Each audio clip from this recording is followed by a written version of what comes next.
Phone call અને 8 કરોડ ગાયબ। Cyber ક્રાઇમની દુનિયાના ભેજાબાજો હવે ડોક્ટરને પણ નથી છોડતા।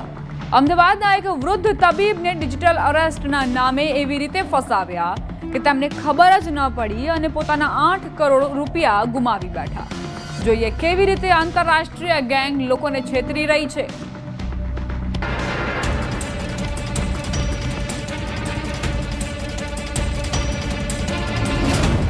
ડોક્ટર બન્યા ડિજિટલ અરેસ્ટનો શિકાર।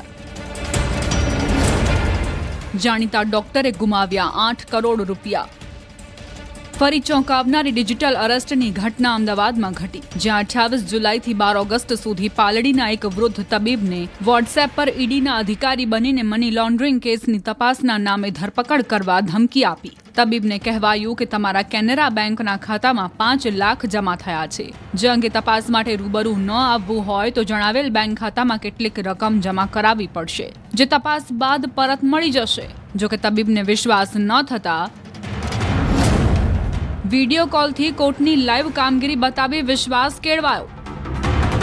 તરત જ વિડીયો કોલથી એક આખા કોર્ટ રૂમનો એમને સીન બતાવવામાં આવ્યો કે જેમાં નોર્મલ કોર્ટ ચાલતી હોય એ પ્રકારે કોર્ટના દૃશ્યો હતા। જજ બેઠેલા હતા, વકીલો દલીલ કરતા હોય અને ઇન્વેસ્ટિગેશનની વાતો થતી હોય એ પ્રકારનો આખો એક વિડીયો કોલ એમને લીધો અને એનાથી એમને અંદાજ આવ્યો કે કંઈક આ વાત સિરિયસ છે અને એ કારણે આમાં એ પ્રભાવમાં આવી ગયા અને પ્રભાવમાં આવ્યા બાદ એમના જે બેંક એકાઉન્ટ્સ જે છે એમાંથી એમણે પૈસા ટ્રાન્સફર કર્યા। 1 ઓગસ્ટથી 12 ઓગસ્ટ સુધીમાં 8 કરોડ પડાવી લેવાયા।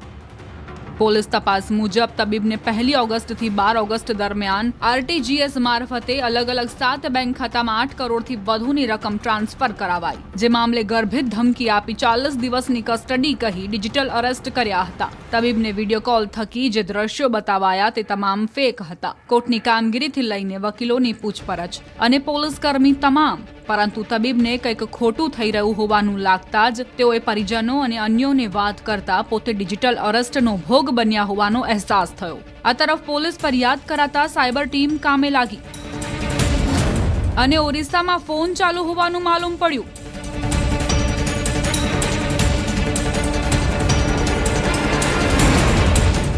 એક જ મોબાઈલ પર 272 સિમ એક્ટિવેટ થયા હતા।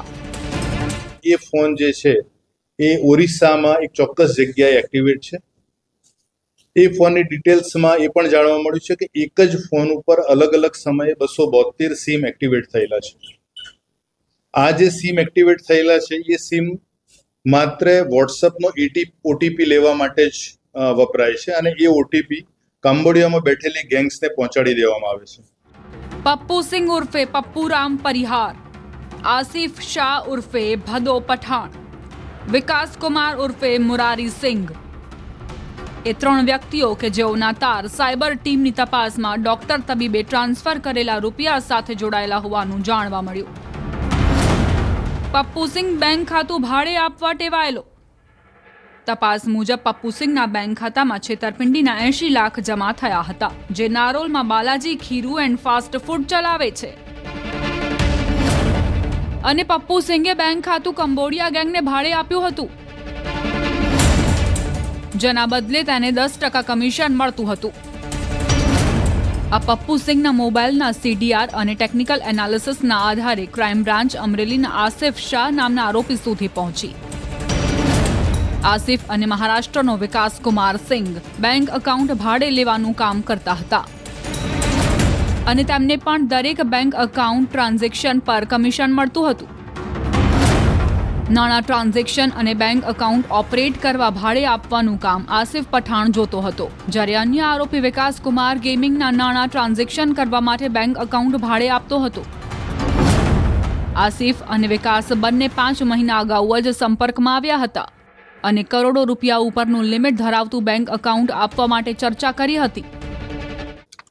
એ એક મોન્ટી નામની વ્યક્તિ સાથે સંપર્કમાં હતો અને આ એલેક્સ મોન્ટી ઝારખંડનો રહેવાસી છે અને કસિનો અને ગેમિંગના નાણાંનું ટ્રાન્ઝેક્શન કરે છે અને મોટી લિમિટવાળા અકાઉન્ટ્સ હંમેશા શોધતો હોય છે અને એ પ્રકારે જે પણ લોકો ભાડેથી આપવા માંગતા હોય પોતાનું અકાઉન્ટ કમિશનની લાલચમાં એ લોકોનો ઉપયોગ કરે છે।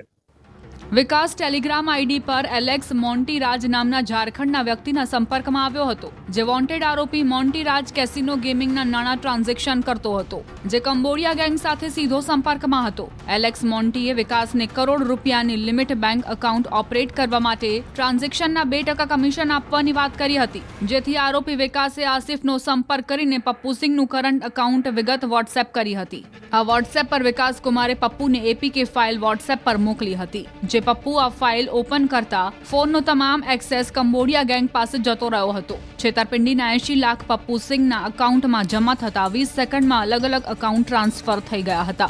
આ જ રીતે અન્ય છેતરપિંડીના પૈસા પણ પ્રથમ 8 જેટલી બેંકોમાં ટ્રાન્સફર થયા હોવાનું સામે આવ્યું છે. ભેજાબાજો કંબોડિયામાં, લોકેશન ભારત બતાવતું. કંબોડિયા અને એમાં જે સર્વર યુઝ કરવામાં આવ્યું છે કે જે હંમેશા એવું બતાવે કે આ જે ફોન છે એનું લોકેશન ઇન્ડિયામાં છે, એ OVH ક્લાઉડ સર્વર છે અને એના ઉપયોગથી જ્યારે પણ એનું ખરાઈ કરવામાં આવે તો તમને એવું લાગે કે આ ભારતમાંથી જ આ કોલ કરાઈ રહેલો છે. છેતરપિંડી માટે બેંક એકાઉન્ટના નાણાં કંબોડિયા અને સિંગાપુર તેમજ હોંગકોંગથી ઓપરેટ થતું હોવાના પુરાવા મળ્યા છે. પોલીસે આરોપી આસિફ પાસેથી 32 મોબાઈલ, 2 લેપટોપ, 2 સ્વાઇપ મશીન, 21 જેટલા ડેબિટ તથા credit card, 6 chequebook, stamp, pen drive મળી કુલ 2.84 લાખનો મુદ્દામાલ કબજે કરીને વધુ તપાસ શરૂ કરી છે. પોલીસે આખા મામલે વોન્ટેડ એવા મોન્ટીરાજની તપાસ શરૂ કરી છે, જે સીધો જ કંબોડિયા ગેંગના સંપર્કમાં છે, જેના પકડાયા બાદ વિદેશોમાં બેઠેલા ભેજાબાજોના નામ અને તેમના કારસ્તાનોની પોલ ખુલે તેવી શક્યતાઓ સંપૂર્ણપણે સેવાઈ રહી છે. અમદાવાદથી ઋત્વિજ સોની, ન્યૂઝ 18 ગુજરાતી.